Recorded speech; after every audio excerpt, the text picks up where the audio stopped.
What's up, Warriors fans? It's your man Max here for Warriors Latest. As always, like, subscribe, and hit that notification bell as I do post new Warriors videos daily. Now, we pretty much got news that we already knew yesterday with Jonathan Kuminga, and that's he's more enticed by the qualifying offer than that one-in-one deal that the Warriors have offered, even though there is more money involved with the one-in-one deal. And it has me worried because you don't know if he's going to take the qualifying offer sooner rather than later. Yes, there is the October 1st deadline, but to sort of push things along, Kuminga might just say, hey, you know what? I'm going to come back. I'm going to dictate my own future and sign the qualifying offer and then see where things go instead of allowing the Warriors to look for a sign-and trade. And that just really, really nerves me because you bring him on back on the roster. Yes, you have that lingering, just shadow or cloud hanging over the entire team, knowing Kuminga, he's going to go for greener pastures if he doesn't re-sign next year, which he likely isn't. Because he'd rather go to a place where he is a valued piece of the offense. And any way you put it, unless he develops a three-point shot, he's not going to be a big part of the Warriors offense. The Warriors offense is Steph and Jimmy, and then everybody else. Those are the two guys taking the most shots, and it's hard to see how you can integrate Kuminga to the point where he's averaging, let's say, 20 to 25 points per game, maybe getting 5 to 6 rebounds and 4 to 5 assists. It's hard to see that scenario with the Warriors, but now him coming out and saying that is just showing that the Warriors really don't hold all the cards in this situation. Yes, they can reject any, they can match any offer sheet that is made to him, but no team is making an offer sheet. Yes, they can lowball him, but he could still bet on himself, and then the Warriors lose him for nothing. He has that implicit no trade clause when he signs his qualifying offer. So that's kind of a bad news bears situation. Though I'm not entirely sure of the or the overall cap rules, I do wonder, and this is something that I've been thinking about a lot. I do wonder if the implicit no trade clause, if he can go to a place, you say the Warriors trade him at the deadline, and it's something similar to a rental player in the MLB, where at the deadline, teams that are in the playoff chase, they trade away young prospects, or in this case, it would be a young prospect or a first-round pick for a guy like Kuminga who adds to a deep playoff run. And I don't know if that's a possibility, but I get the feeling that that's best-case scenario of this worst-case scenario. He signs the qualifying offer.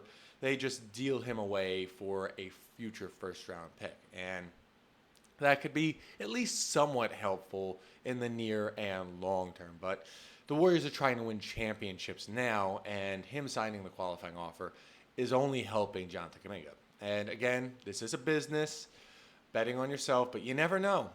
He might go down with a terrible injury, and that just kills his stock price. Or, you know what? If they want to play hardball, the Warriors could just limit his minutes and allow him to walk with bad numbers, and next thing you know, he rejected a good deal for a lesser one. I mean, I remember the stories of Dennis Schroeder rejecting that major deal from the Lakers, only to get nothing from, I believe it was the Celtics after that, and everybody looked at him, said, oh, that's a huge L. Same thing happened with Nerlens Noel years ago.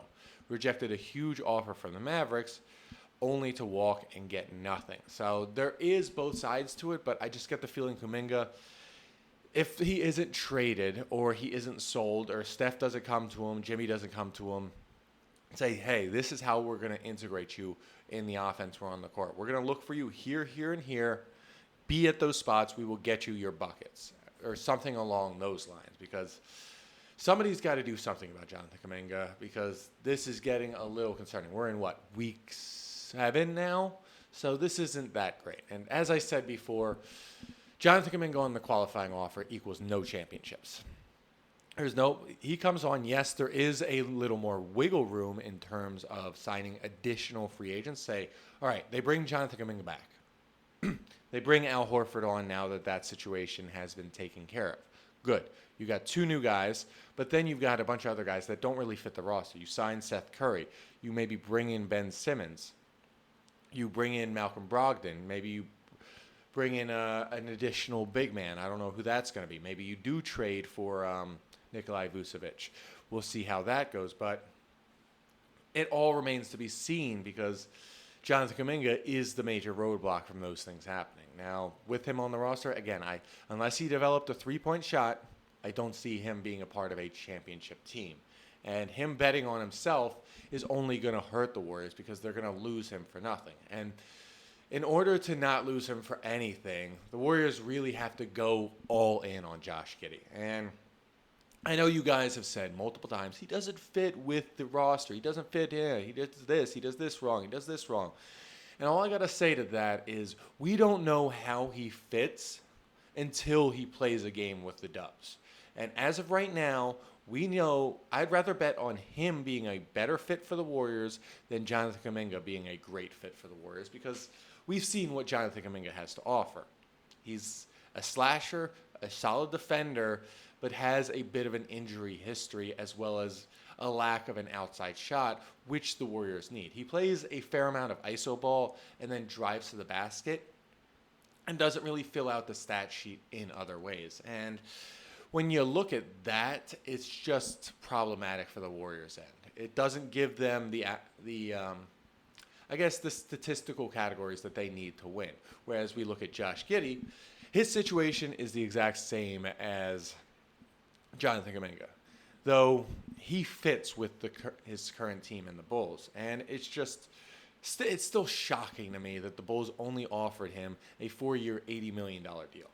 I would have been hands-on 5 years, $100 million. Yes, you may say, hey, you're only getting $20 million, but you're getting 5 years. That means we fully believe in you. We want you to be a part of this franchise. And the Bulls lowballing him is probably going to push him to probably take the qualifying offer as well. And I think about that. In the Bulls scenario, they are between a rock and a hard place. They've got really no great prospects to speak of. They have some solid draft picks over the last few years, but nothing that says franchise-changing draft pick. The only franchise changer right now, or franchise cornerstone that they have, is Josh Giddey. And if Josh Giddey doesn't want to be there, he will sign that qualifying offer and then walk next year as one of the top, if not the top free agent on the market, as everybody is waiting for the summer of 2027. Now, I think this is the perfect opportunity for the Warriors to just jump in, see if they can blow the Bulls away with a great offer, and then get Josh Giddey back on a $25 million a year deal for 5 years. Then you have somebody who can not only grab rebounds, score, but also dish the ball around to get other people involved on the offense. And I don't care how you put it. He may not fit.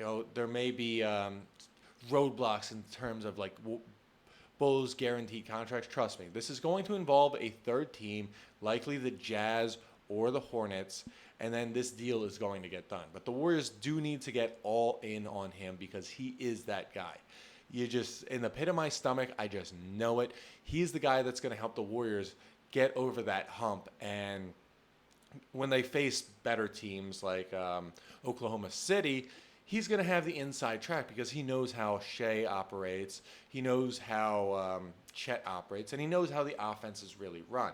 He could see certain plays, and that's going to help them if they're going to win a championship because the Warriors, they're going to have to go through OKC to get to the finals. Yes, they may be able to handle whatever the East offers them, but they're going to have to go through a tough West. And to have a guy who can be a court general next to Steph and lead the offense is going to be a great asset. Yes, they're going to have to add a few other pieces here and there, but I believe what the trade for Giddey is going to, revolve around is multiple players from Warriors, not just Jonathan Kuminga. And for me, that says addition by subtraction. You're getting rid of a lot of not bad contracts, but long-term contracts in exchange for a guy who's going to be a franchise cornerstone after the Steph Curry dynasty is over. And he's going to help them lead them into the next era. Josh Giddey, in my mind, could be what Kawhi Leonard for the Spurs was to Tim Duncan. Remember, Leonard and Duncan played together for a good 5 years. It was what, 11-12 when they were amazing, but lost to the Thunder in the final round after leading 2-0.